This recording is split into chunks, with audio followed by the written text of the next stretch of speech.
Un colloque, celui scientifique, organisé aujourd'hui à Nouakchott par l'Association mauritanienne de la chirurgie interne, ouverture supervisée par la ministre de la Santé.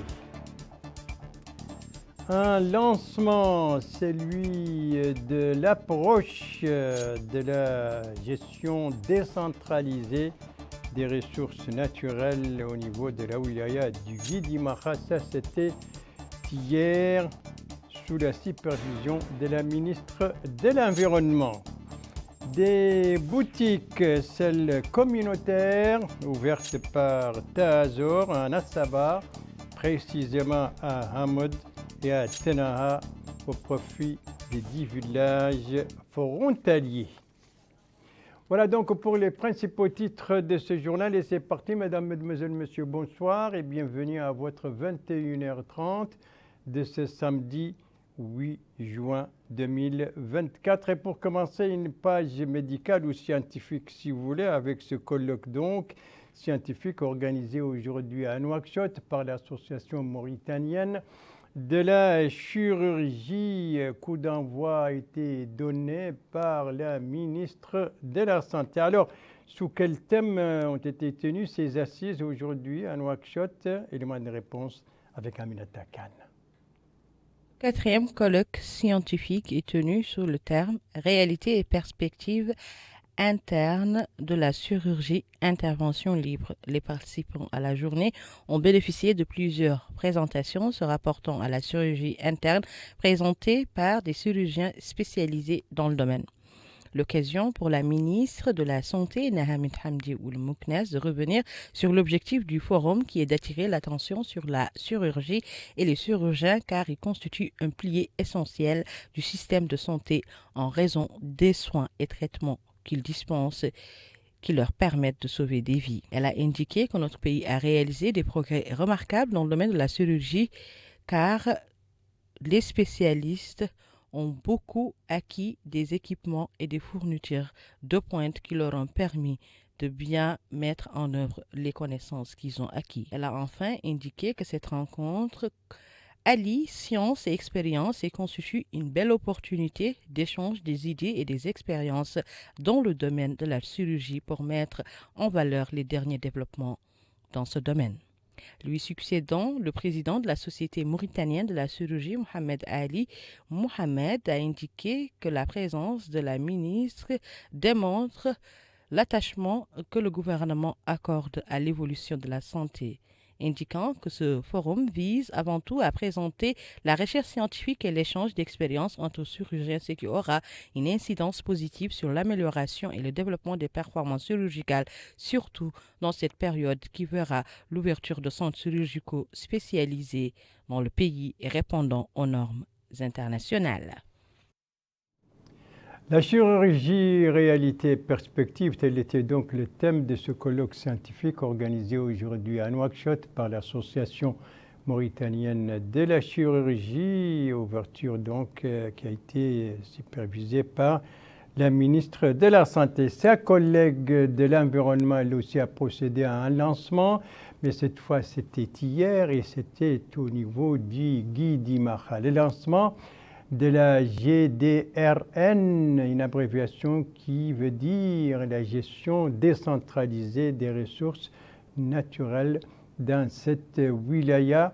Donc, où s'est déroulée précisément cette opération qui entre dans le cadre de la commémoration de la Journée mondiale de l'environnement. Élément de réponse avec notre correspondant permanent là-bas, Chouki Mohamed Val, compte rendu revient en français par Abdoulaye Demeba. La communication a abrité le lancement de l'approche de gestion décentralisée des ressources naturelles en collaboration avec les associations de gestion locale collective. Cet événement rentre dans le cadre de la commémoration de la Journée internationale de l'environnement. La Journée mondiale de l'environnement est l'occasion de mettre en lumière combien nous sommes tous et toutes tributaires de la nature, de la santé de notre planète. La qualité de l'eau que nous buvons, des aliments que nous mangeons et de l'air que nous respirons dépendent de la protection du milieu naturel. C'est pourquoi le ministère de l'Environnement a décidé en 2022 déjà à s'approprier l'approche de la gestion décentralisée des ressources naturelles, communément appelée GDRN. Cette approche consiste à s'appuyer sur nos populations pour la surveillance de nos écosystèmes, la restauration de nos terres, tout en créant des activités génératrices de revenus qui permettent à nos populations de tirer profit de ces ressources. Depuis plus de 40 ans, on assiste à la dégradation de l'écosystème. Cette situation est imputable à plusieurs facteurs, notamment le changement climatique, la pression du cheptel sur l'écosystème, les facteurs socio-économiques, mais aussi les méthodes d'exploitation ayant des incidences négatives sur l'environnement. Par ailleurs, l'insuffisance des systèmes de gouvernance et de gestion visant à la préservation et à la protection de notre écosystème exacerbe encore l'impact négatif de ces facteurs.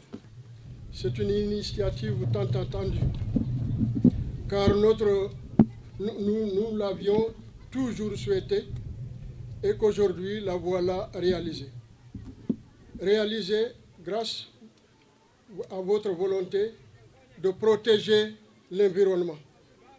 Sur instruction du président de la République de Mauritanie, M. Mohamed Ould Cheikh El Ghazouani, dans la politique du gouvernement de M.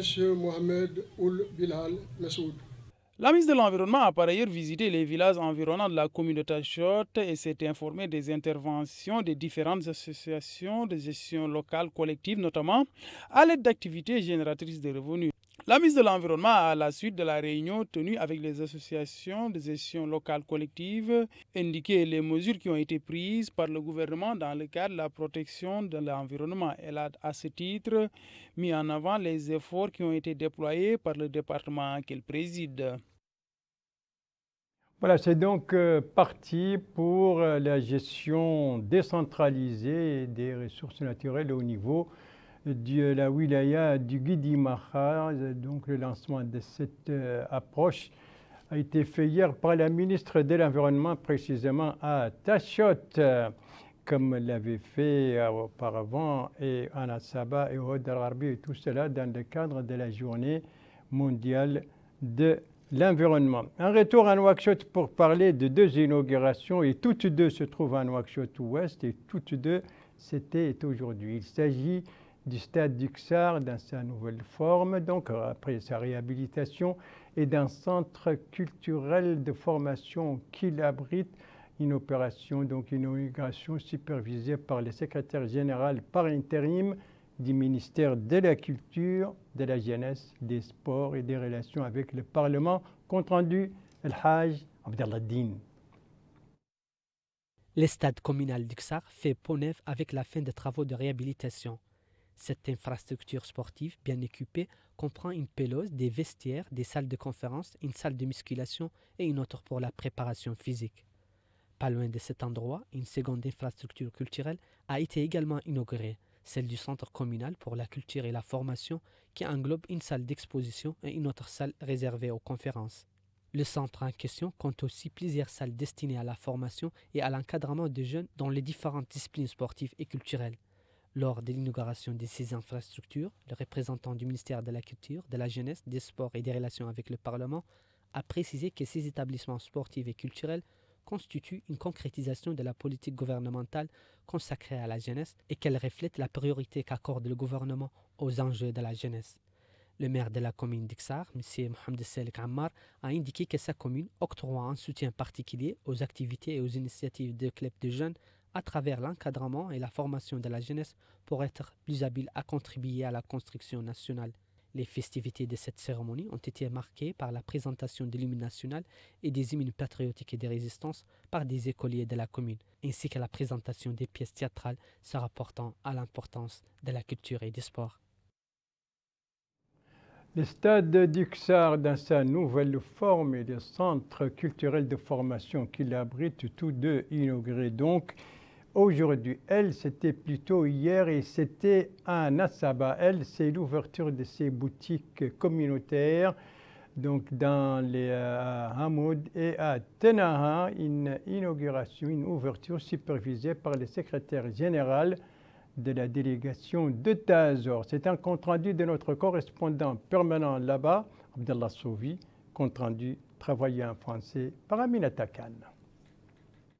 C'est à partir de la localité frontalière de Tavra, relevant de la commune de Hamoud, que la délégation nationale à la lutte contre l'exclusion Ta'azour a procédé à la distribution de plus de 115 tonnes de nourriture à 10 localités avoisinant les communes de Hamoud et Tenaha. Présent à la rencontre, le secrétaire général de Ta'azour a indiqué que la distribution de ces 115 tonnes seront réparties à 5 localités. Chacune va bénéficier de 52,5% de tonnes en plus d'une somme de 5 millions d'ouguiya. Il a indiqué que tout cela sera organisé à travers l'ouverture de boutiques et de boucheries qui vendront la nourriture et la viande à des prix subventionnés. Lui succédant, l'Ouali de la wilaya de l'Assaba a indiqué que cette distribution de vivres est venue en point nommé car nous approchons à une période de soudure et que plusieurs de ces localités ont besoin d'approvisionnement suffisant en denrées essentielles. Il a cependant exhorté les populations à faire bon usage de ces vivres pour pouvoir améliorer leurs conditions de vie. Les élus des localités bénéficiaires ont tour à tour remercié le gouvernement pour ce geste noble.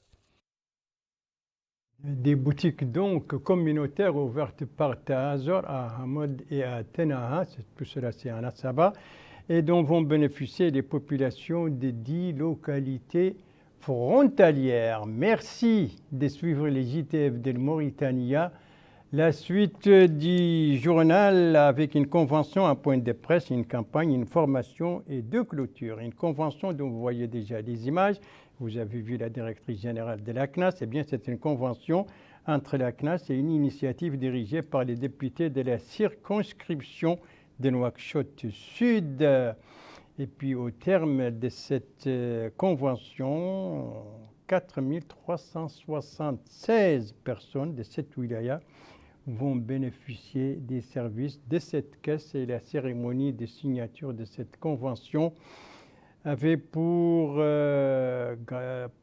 donc cadre, c'était ce matin, avait pour cadre le siège de la wilaya de Nouakchott Sud. 4376 personnes de Nouakchott Sud vont désormais bénéficier de services de la CNAS. C'est ce que prévoit donc cette convention qui vient d'être signée entre cette caisse et une initiative dirigée par les députés de la circonscription de Nouakchott Sud. Le point de presse que j'ai annoncé tout à l'heure, c'est celui du porte-parole officiel de la CENI, la Commission électorale nationale indépendante. Un point de presse qui était l'occasion pour lui de parler de la nouvelle liste électorale et de ses nouveautés. Alors, qu'est-ce qu'il a dit à propos justement de cette nouvelle liste, Abdoulaye Demeba? Le conseil chargé de la presse de la Commission électorale nationale indépendante CENI, Mohamed Taghoula Oulhem, a précisé que la liste électorale est provisoire parce qu'elle peut être soumise à des modifications. Le nombre d'inscrits à ce jour, souligne-t-il, est de plus de 1 900 000 électeurs comparé à la liste de l'année précédente.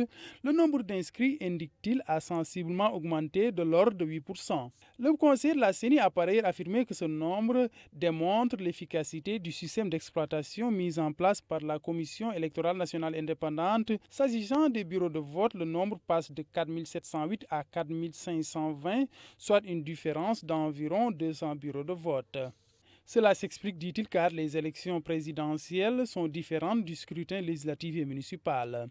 La semaine dernière, dit le conseiller, des sites électroniques ont fait état d'irrégularités concernant les empreintes digitales. Il a à ce titre précisé que la CENI est dotée de 700 appareils de pointe qui recueillent des informations utiles à hauteur de 80%. Dans ce siège, certaines propositions ont été faites par des citoyens. Après étude, ces appareils qui ont été proposés, dont l'unité coûte $1000, reviendrait à la commission la somme de 50 millions d'anciens ouguiya, ce qui a été rejeté par la commission des sages qui a préféré poursuivre la révision de la liste électorale avec les appareils qu'elle avait à sa disposition. Il a enfin déclaré que toutes ces informations révélées peuvent être vérifiées sur le site de la Commission électorale nationale indépendante. Le point de presse du porte-parole officiel de la CENI, c'était ce matin au siège de la commission, un siège qui ne se trouve pas très loin, d'ailleurs c'est à côté de celui du conseil régional de Nouakchott. Ce siège du conseil régional de Nouakchott qui a abrité, vous le savez, hier soir, le déclenchement d'une campagne anti-moustique. On doit voir les images de cette, voilà, le lancement de cette campagne, une campagne élargie qui est lancée par le conseil régional et qui doit durer une dizaine de jours et qui va toucher toutes les 9 muqata'a de Nouakchott visées, précisément les places et les lieux publics et les emplacements favorables au développement des moustiques qui sont, vous le savez, à l'origine de nombreuses maladies. Et pour cela, la région n'a pas lésiné sur les moyens pour réussir cette campagne avec des équipes techniques bien équipées, une campagne qui intervient alors que la période, la saison des pluies approche. Le conseil régional de Nouakchott demande à cette occasion aux populations d'accompagner cette campagne en pulvérisant aussi, en désintoxiquant les maisons pour lutter contre les moustiques.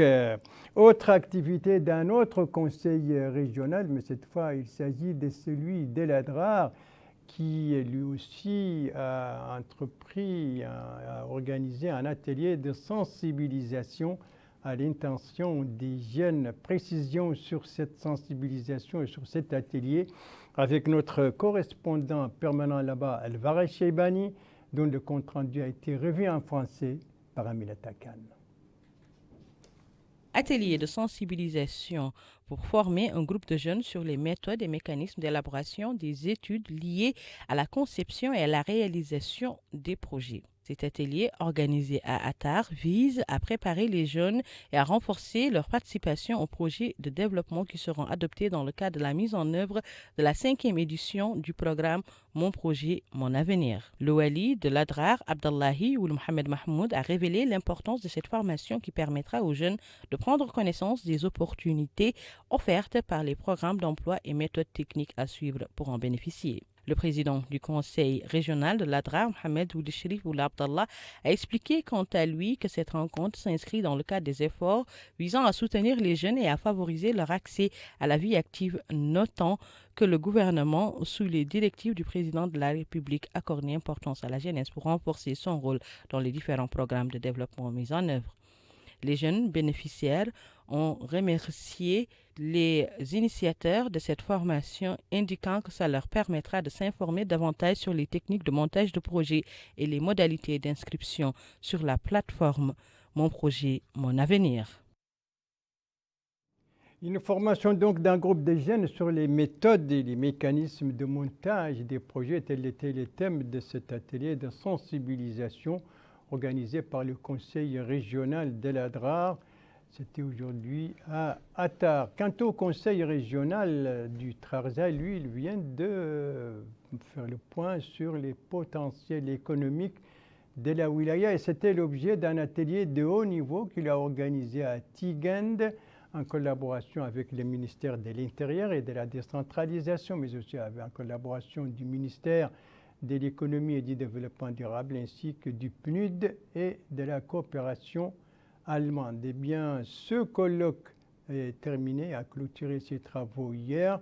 Alors, le bilan de ce colloque avec Mokhtar Baba, notre correspondant permanent, dont le compte-rendu est travaillé en français par Al-Hajj Abdallah Din.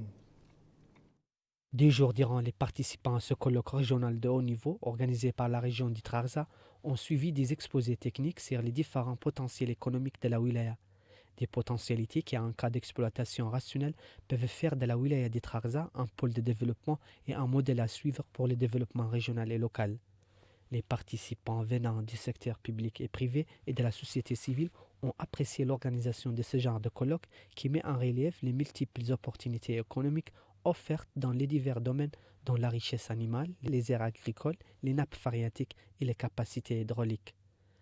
Lors de la clôture de ce colloque, le président du conseil régional, M. Mohamed Ould Cherif, a promis les participants de prendre en considération les recommandations et de les transmettre aux autorités compétentes afin de transférer la wilaya du Trarza en pôle de développement attirant. Le président du conseil régional a appelé que les dites recommandations vise à créer les infrastructures appropriées pour le maraîchage, telles que des entrepôts, des marchés, des procédés de conservation et de commercialisation, des abattoirs, des usines de viande, de cuir et de produits laitiers, ainsi qu'à la création des conditions convenables pour mieux exploiter les potentiels disponibles dans les secteurs de la pêche et du tourisme, dit le président du conseil régional du Trarza.